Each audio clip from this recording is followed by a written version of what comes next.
Atención, las opiniones en este podcast son de exclusiva responsabilidad de quienes las emiten. Por lo tanto, no representan necesariamente la posición de Habitando Ando.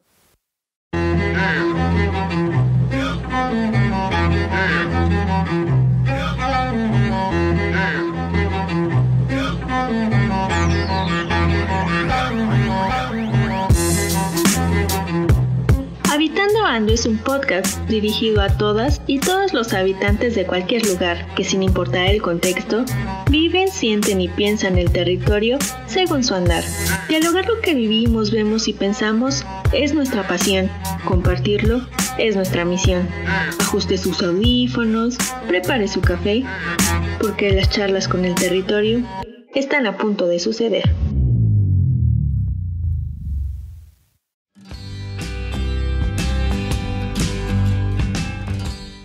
Pepe, perdóname, por favor. Lo que pasa es que ahorita no puedo contestarte. Voy en busca de mi nuevo departamento. Estoy muy emocionada. Tan pronto lo tenga, te prometo contarte. ¿Te parece? Platicamos al rato. Cuídate. Bye.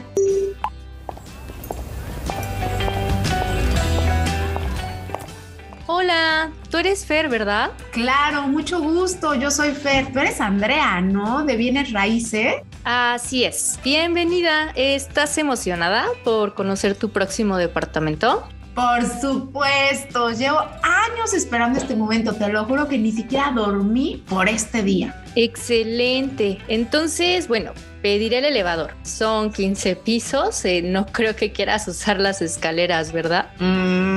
Creo que no. Aceptaré tu propuesta.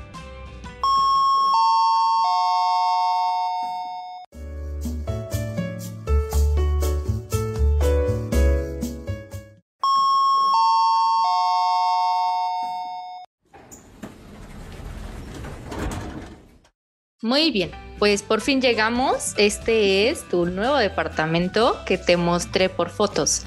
Son 120 metros cuadrados de construcción, tiene sala, comedor, una cocina muy amplia, como puedes ver, tiene una luz muy bonita. Tiene 3 recámaras, obviamente cada una con su baño, y la principal cuenta con vestidor. Abajo pues hay 2 cajones de estacionamientos y en el área común está padrísima porque hay un bar, hay alberca y también tienen una terraza. ¿Cómo la ves? Me encanta todo, lo quiero ya. Nada más que una pregunta muy importante. ¿Este departamento qué precio tiene de renta? Creo que se me olvidó preguntarte eso. Ay, sí es cierto. Ay, perdón, pensé que sí te lo había dicho por mensaje. La renta de este departamento es de 20,000 pesos mensuales. No incluye servicios y necesitamos un aval con propiedad para podértelo rentar. Ok, la verdad está muy bonito, no te lo puedo negar, pero se me sale un poquito del presupuesto. Mira, no te preocupes, te puedo mostrar una segunda opción que es más económica.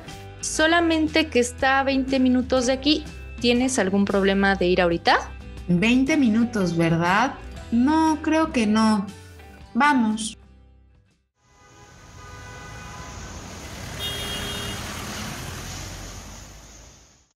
Muy bien, por fin llegamos. Como puedes ver, esta es una casa, no es departamento, son 80 metros cuadrados de construcción. También está linda, tiene pues sala, comedor, una cocineta que pues para mí es de buen tamaño, tiene medio baño para visitas, un pequeño patio de servicio y arriba 2 recámaras que comparten un baño completo. ¿Qué te parece? No está nada mal, obviamente no está como el hermoso departamento, pero esta casa creo que tiene o tenemos el mismo problema. No me comentaste el precio de renta. ¿Está igualmente de cara que el departamento? Sí está más económica que el departamento, como te comentaba hace rato. Esta renta es de 10,000 pesos. Se te pide un mes de depósito y un aval con propiedad. Debo contarte que el costo no incluye ningún servicio. Ok, 10,000 pesos, ¿verdad? Rayos. Mira, te voy a ser bien sincera.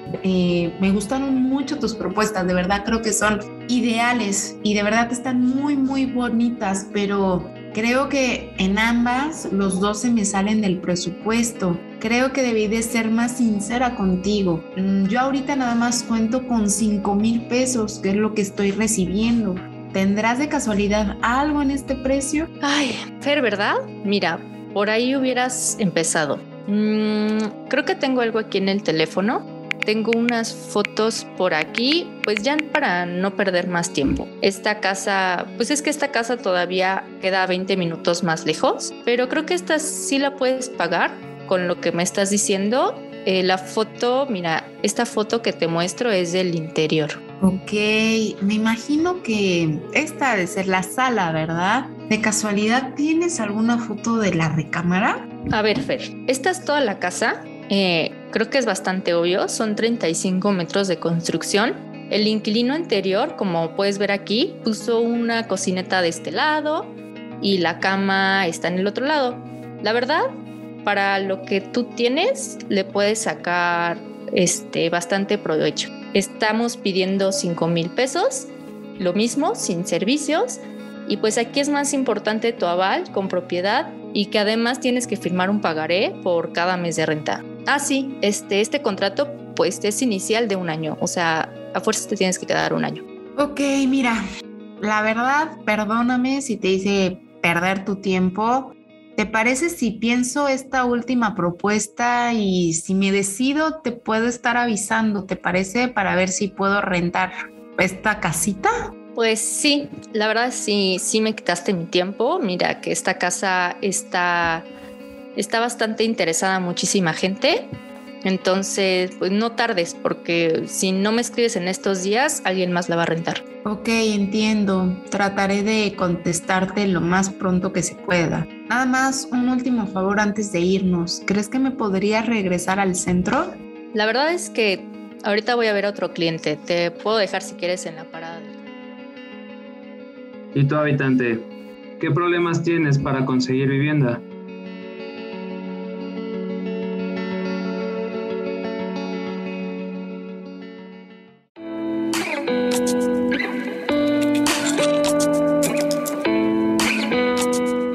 Bienvenidos a Habitando Ando, el podcast para todos los que viven, sienten y piensan el territorio según su andar. Es un gusto que nos acompañen en nuestra ya tercera temporada. Yo soy Ale y junto con Roy y nuestra invitada especial abordaremos un tema de gran interés. Así que vayan preparando su café, habitantes, porque la charla se pondrá bastante interesante. Y para no perder la costumbre, te pregunto, Roy, ¿qué opinas del tema que vamos a tratar? Hola Ale, ¿qué tal, habitantes? Sin lugar a dudas queríamos iniciar esta tercera temporada con un tema que es muy visible día a día en nuestras ciudades, pero poco hablamos de ello, y me refiero a cómo la vivienda en las últimas décadas ha pasado de ser un derecho humano a convertirse en una mercancía. Es más, habitantes, en sus recorridos diarios seguro notarán que sus ciudades siguen creciendo y existen anuncios pegados afuera de las viviendas de se vende o se renta. Creo que lo primero que pensamos es ¿y cuánto querrán por ella? De seguro un dineral, ¿verdad? Pero les aseguro que no se han preguntado si los tomadores de decisiones están regulando el precio de ellas para que tengamos la oportunidad de ejercer nuestro derecho humano básico a una vivienda. Pues bien, el día de hoy les damos la más cordial bienvenida a nuestra invitada, la doctora Lorena Cabrera Montiel de la Ibero Puebla, para que nos platique más del fenómeno de la relación que existe entre el crecimiento urbano y sus impactos positivos como negativos en la vivienda. Así que sin más, doctora, bienvenida. Muchas gracias, Roy, muchas gracias, Ale, me da mucho gusto saludarlos. Muchas gracias, doctora, por estar en este espacio con nosotros y con nuestros habitantes. Hace rato, Roy nos comentó que durante los recorridos cotidianos que todos realizamos, pues nos damos cuenta que nuestras ciudades donde residimos siguen en constante cambio y sobre todo pues en constante crecimiento. Pero entonces, ¿cuáles consideras que sean las causas de este fenómeno que está pasando? Sí, Ale, pues son las causas realmente un poco intangibles, ¿no? Se pueden ver como bien lo dices, en el crecimiento y en la transformación al interior de las ciudades, pero tiene que ver más con las actividades en las ciudades, con la intensificación de las relaciones entre las ciudades y la concentración de la economía, de la riqueza, de los medios de producción, del conocimiento, del crecimiento de la población, de la competencia entre las ciudades. Y bueno, esta transformación demográfica y económica conlleva una demanda de espacios para habitar, ¿no?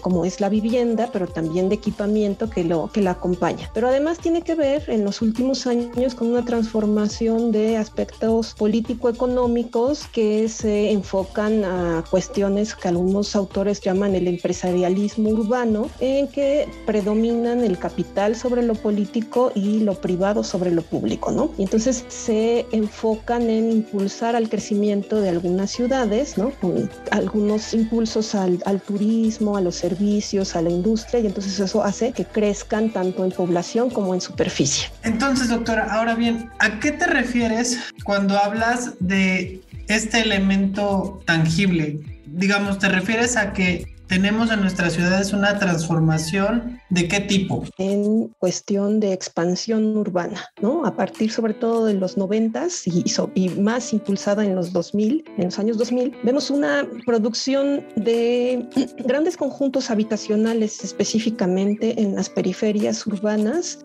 pero además vemos también un incremento de grandes fraccionamientos residenciales frente a conjuntos habitacionales con bastantes dificultades de acceso, ¿no? Pero la expansión urbana no es lo único que podemos observar, ¿no? El crecimiento hacia la periferia. También vemos una modificación al interior de las ciudades que viene en una segunda ola ya en años posteriores, en que se conoce como redensificación, ¿no? Es decir, un aumento en la capacidad de edificación de los lotes, ¿no?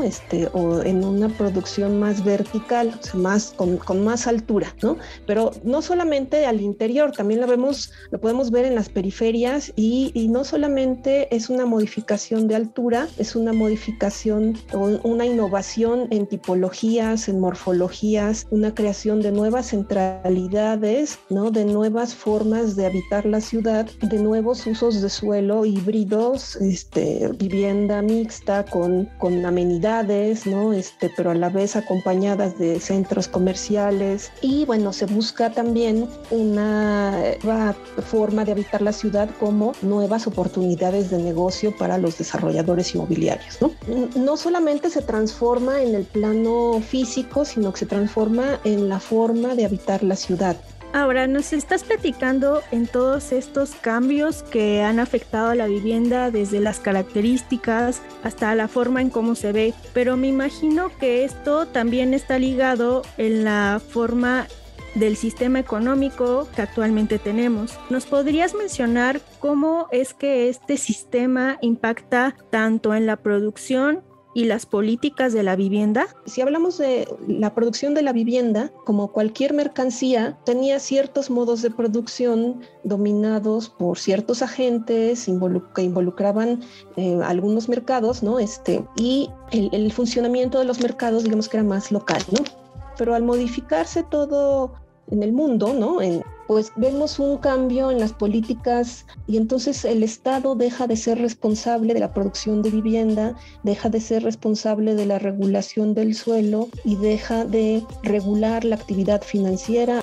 Y entonces se genera todo un sistema que promueve el aumento de la producción, ¿no? Entonces se enfoca más que en la demanda de vivienda, se enfoca en la oferta de la vivienda, ¿no? Y entonces hay modificación del sector inmobiliario a partir del aumento de capital, ya que hay un incremento, o hay una entrada de las entidades encargadas de la producción de vivienda, ya sea los organismos nacionales de vivienda, pero también las empresas privadas que entran a competir con capitales transnacionales, ¿no? Empiezan a invertir en la bolsa y esto entonces convierte a la mercancía vivienda en un activo financiero, ¿no? Entonces, al tener una mayor liquidez y a la vez que también mayores responsabilidades con accionistas financieros, pues la vivienda deja de ser un bien para la satisfacción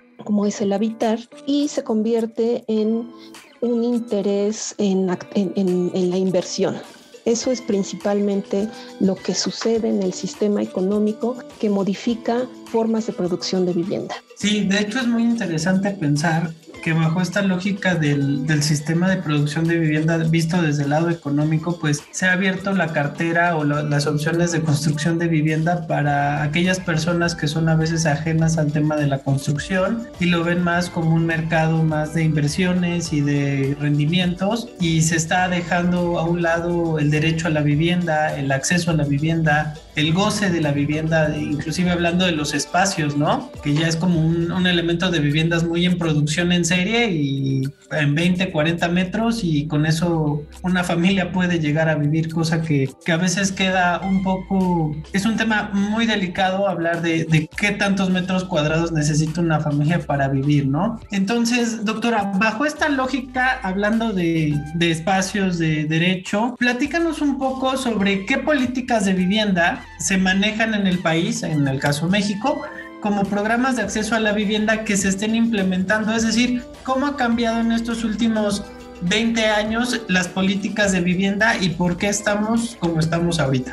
Bueno, dentro de las formas de producción de la vivienda en México, pues tenemos dos grandes categorías que son subsidios y financiamientos. Están enfocados en beneficiar a la demanda, que es la población, mediante créditos individuales o cofinanciamientos, es decir, préstamos hipotecarios. Entonces, podemos encontrar financiamiento para la compra de vivienda nueva, de vivienda usada, para el mejoramiento, la reconstrucción, la ampliación, etcétera. Dentro de los organismos que se dedican a estas acciones, pues encontramos organismos nacionales, dos grandes, uno para el sector privado, que es el Infonavit, y otro para el sector público, o sea, trabajadores del sector público, que es Foviste, y otros organismos como la Comisión Federal de Electricidad, las Fuerzas Armadas, Pemex, CONAVI, y organismos estatales como el INVI. Estas acciones tienen que ver con,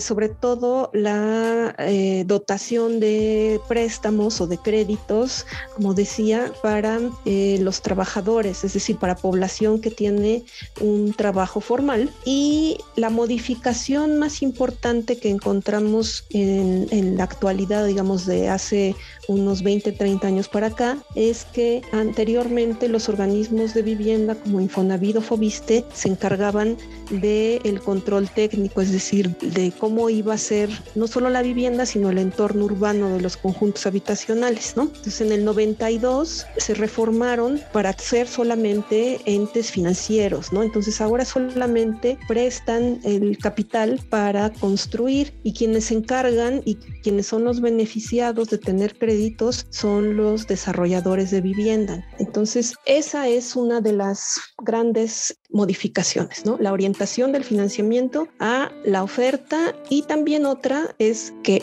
se divide en segmentos sociales, ¿no? En segmentos socioeconómicos, y van muy enfocados a población que tiene, para empezar, un salario o rangos de salario más o menos altos, bueno, no tan altos, pero fijos, ¿no? Que están en la formalidad, y sabemos que un gran sector social no está en la formalidad, entonces no tienen acceso a estos créditos, ¿no? Y también se han enfocado mucho a sectores medios, y en lugar de hacer vivienda social, bueno, han hecho hasta vivienda residencial. Esos son como los grandes cambios. Y este es un punto muy importante que estás abordando, porque al inicio pareciera que existía bastante oportunidad para todo tipo de población en cuestión de acceder a una vivienda digna. Pero entonces, con este tipo de modificaciones, pareciera ser que se incrementa más este tipo de precariedades y el poco acceso a la vivienda, que como tal es un derecho de todos. ¿Consideras que en el país, o sea, que en nuestro país se ha logrado satisfacer la necesidad de vivienda tanto en calidad como en cantidad? No, sobre todo porque se enfocó en producción cuantitativa. Y entonces se enfocó en producir más vivienda, pero sobre todo apoyando a la oferta, como mencionaba, ¿no? Y no se enfocó en la cualidad de la vivienda, ¿no? Es decir, lo mencionabas bien, no importaba la dimensión de la vivienda, los materiales, la localización, el equipamiento, el transporte público, la seguridad, si estaba en una zona de riesgo, y se adaptaba a las condiciones naturales, regionales, culturales. Tampoco se abatió la necesidad de vivienda, porque actualmente tenemos un rezago habitacional de más de 8 millones de viviendas, es decir, que hay vivienda que necesita, o sea, hay gente que necesita vivienda, pero también hay vivienda que necesita mejoramiento, ampliación o algún arreglo, ¿no? Porque no está en buenas condiciones. Pero por otro lado, hay más de 6 millones de vivienda deshabitada y mucha de esta vivienda deshabitada se encuentra en los conjuntos habitacionales producidos en masa en las periferias, sobre todo de las grandes ciudades o de las áreas metropolitanas donde se concentraron, ¿no? Entonces, tenemos una producción muy alta de viviendas cada vez más pequeñas, de más mala calidad arquitectónica y urbana, con mayores tiempos y costos de transporte. Y por otro lado también, casi la mitad de las acciones de vivienda, no solamente de estos 20 años, sino de los últimos 40 o 50 años en el país, se enfocaron a la producción de vivienda nueva en lugar de mejoramiento, vivienda en renta o algunos otros modalidades de acceso a la vivienda, ¿no? Entonces, esta concentración de acciones en vivienda nueva otra vez demuestra el afán de favorecer a los desarrolladores de vivienda, ¿no? Y bueno, por otro lado también se enfoca,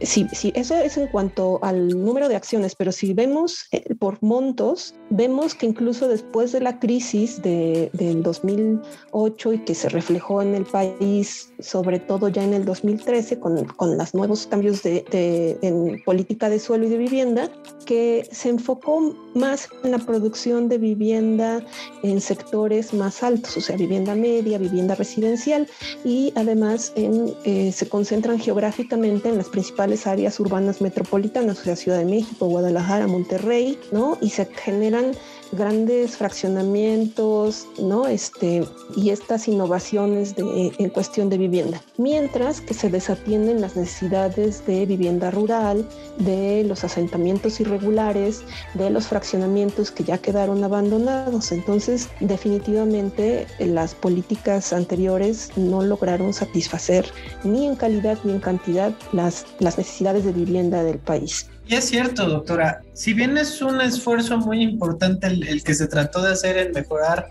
el número de viviendas en el país, pues claro, tienen una serie de áreas de oportunidad en las políticas que se desarrollaron, y justo eso considero que a veces no visualizaron un poco que el país es tan grande y tan vasto y hay tantas culturas y tantas formas de vivir, es decir, que existen ciudades donde la gente duerme en hamacas y es algo muy normal, y hay gentes que duermen en camas y es muy normal. Entonces, al no tropicalizar estas necesidades y estas políticas de vivienda, pues claro, hemos visto este déficit en tanto calidad como en cantidad en el país. Pero ahora, hablando un poco más a futuro, ¿cuál sería el riesgo de seguir viendo a la vivienda como una mercancía y no como un derecho humano?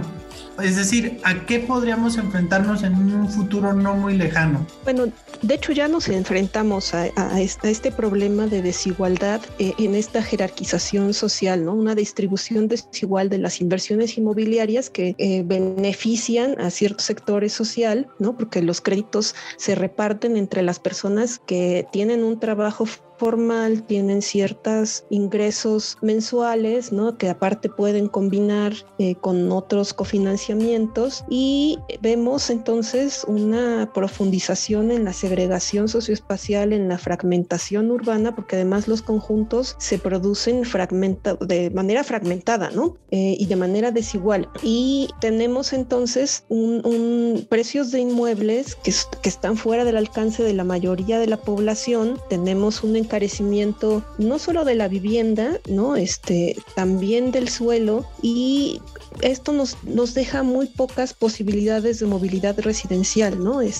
Hay pocos programas de vivienda en renta, por ejemplo, que nos posibilitaría tener esta movilidad residencial, pero además tampoco hay muchos programas que favorezcan o que atiendan a sectores más vulnerables, como son mujeres, niños, personas mayores, personas con discapacidad, ¿no? Y esto pues nos genera una desigualdad en el acceso al suelo, que hay que acordarnos que la vivienda no es el pedacito de terreno que ocupamos en las noches, ¿no? Va acompañado de la localización de nuestra vivienda, va acompañado de el derecho que tenemos de ir a la escuela, a los servicios de salud, a comprar, ¿no? A la comunidad, a la identidad, al acceso a servicios públicos, servicios urbanos, áreas verdes, ¿no? Entonces, también tenemos una presión en áreas periurbanas con pérdida de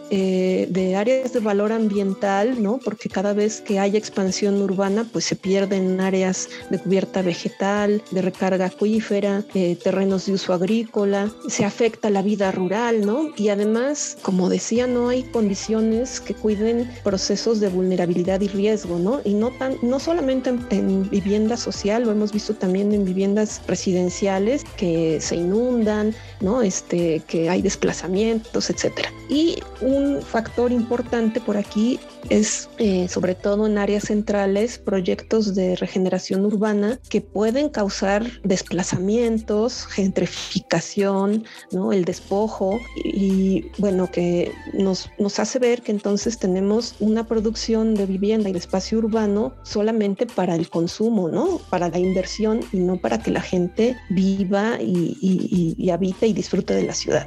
Pero entonces, con respecto a esta desigualdad del suelo que estás mencionando y la forma en cómo está modificando incluso nuestra manera de vivir, desde tu experiencia, ¿nos podrías platicar algún ejemplo un poco más específico de esta conexión de la transformación interurbana sobre la vivienda y cómo afecta a nosotros como habitantes en nuestra vida cotidiana? Simplemente con la expansión urbana generan complicaciones en la movilidad, ¿no? Cada que se generan conjuntos más al exterior de las ciudades, se complica más la movilidad hacia nuestro trabajo, hacia la escuela, ¿no? Pero además también tenemos edificaciones que están deshabitadas o subutilizadas y no sabemos por qué, ¿no? Y se siguen construyendo más y más y más, y vemos que además están en unos precios que no cualquiera puede pagarlos, ¿no? Y entonces esto se conoce como un urbanismo fantasma, ¿no? Que se crean artefactos que no tienen uso, que hacen ver a la ciudad como competitivos, como modernos, pero en realidad lo que se está construyendo es un despilfarro urbano del suelo, de los recursos. La gente además tiene que irse a vivir cada vez más hacia afuera, ¿no? Con tiempos de traslado cada vez más largos, costos más altos, bueno, que afectan hasta psicológicamente, ¿no? Y no tenemos posibilidades de acceder a vivienda en áreas intraurbanas, ¿no? Porque las rentas cada vez son más altas. Hablo, por ejemplo, del caso de la Ciudad de México, donde las delegaciones centrales tienen precios de vivienda exorbitantes y no sé, apenas en la pandemia vemos desalojos, desahucios, y en cambio hay una producción de nuevos departamentos en estas mismas delegaciones, en estas mismas áreas, pero los compradores no son los usuarios, son inversionistas, ¿no? Y son mercados secundarios, es decir, de segunda vivienda, que probablemente van a entrar en mercados como el Airbnb y que incluso son ya administrados por empresas transnacionales, ¿no? ¿Esto cómo nos va a afectar? Además de lo que he mencionado, pues puede generar burbujas inmobiliarias y crisis financieras que a su vez, como ya lo vimos en distintos años y recientemente en el 2008, pues afecta a la economía global, que repercute en la economía familiar, ¿no? De hecho, el tema que has planteado sobre las burbujas inmobiliarias, sobre los inversionistas que ven ya la vivienda como un mero producto, una mercancía, existen fenómenos, por ejemplo, en Europa, que están defendiendo mucho el derecho a una vivienda, el derecho a regular el alquiler, toparlo aún más máximo, ¿no? O sea, creo que esas son políticas muy interesantes o acciones de los mismos habitantes para exigir cada vez más este derecho a la vivienda. Entonces, como parte de las conclusiones y desde tu investigación, ¿qué propones para mejorar el derecho a la vivienda de los habitantes en nuestro país? Bueno, ya se ven avances en la política de vivienda y en la reorganización de la industria de la producción de vivienda. Si comparamos las acciones de vivienda nueva, vemos que se han favorecido más otras acciones como las de reconstrucción o mejoramiento barrial, pero creo que es importante también tener un conocimiento claro de la industria de la construcción, ya que es una actividad económica muy importante y como lo bien señalas, Roy, hay que tener en cuenta las características de la vivienda adecuada. Y creo que la política actual las está teniendo en cuenta, ¿no? Esta que va enfocada en la seguridad de la tenencia, la ubicación, la disponibilidad de servicios, la asequibilidad, la habitabilidad, la accesibilidad, adecuación cultural. Pero creo que, y estas eran conclusiones que yo proponía de por sí, hacen falta acciones y políticas, pero que se articulen, ¿no? Porque a lo mejor ahora hay un avance en la articulación entre el suelo y la producción de vivienda, pero no hay una articulación con la regulación del capital financiero, ¿no? Entonces creo que hace falta poner atención en las relaciones, coaliciones y prácticas de élites locales, regionales, transnacionales, que son los que producen el espacio y que pues están controlando el cómo crece y se transforma la ciudad. También, desde luego, hay que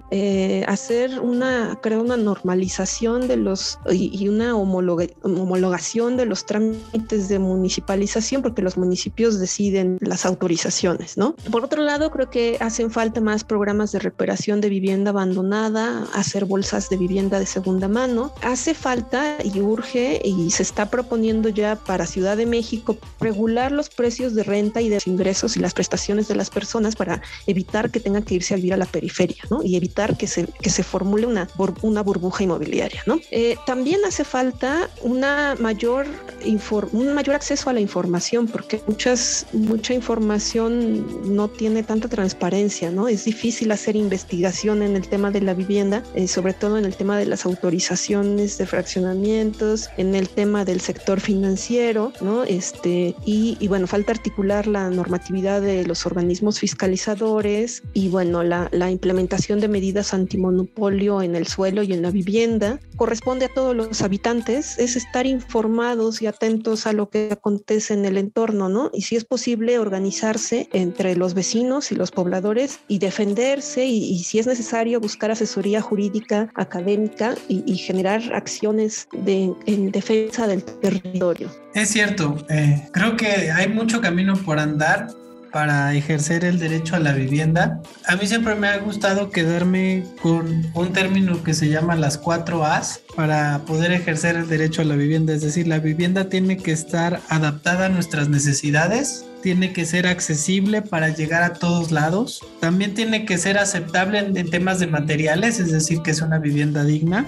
y que sea asequible, es decir, que nos alcance para poder ya sea comprar o rentarla, doctora. De hecho, nos encantó mucho tener esta plática contigo y visibilizar estos problemas que cada vez son más frecuentes en nuestras ciudades. Pero antes de cerrar el episodio, quisiera que nos compartieras el nombre de tu trabajo de investigación o la investigación que estás desarrollando, así como algunos medios digitales para que te puedan contactar nuestros habitantes. Bueno, la investigación de la tesis doctoral es promoción inmobiliaria y producción del espacio urbano en la periferia metropolitana de Puebla entre 1990 y 2010. Tengo algunos otros sobre verticalización que pueden encontrar en una publicación de la UNAM que se llama La ciudad en la era de la financiarización. Y bueno, mis redes sociales, la verdad es que no soy tan activa. En Twitter estoy como Lorecamo y pueden encontrar publicaciones también en ResearchGate como Lorena Cabrera Montiel. Perfecto, muchas gracias doctora Lorena por acompañarnos y habitantes, no se olviden de seguir a nuestra invitada y tampoco al podcast a través de nuestras redes sociales. Estamos en Instagram como @habitando.ando y en Facebook como habitandoando. Yo soy Ale Chamorro y me encuentran en Instagram como @ale.chvillordo. ¿Y a ti, Roy? Yo, Rodrigo Tenorio, @rodinarch. Y ya lo saben, habitantes, Disfruten y vivan su territorio. ¡Nos vemos!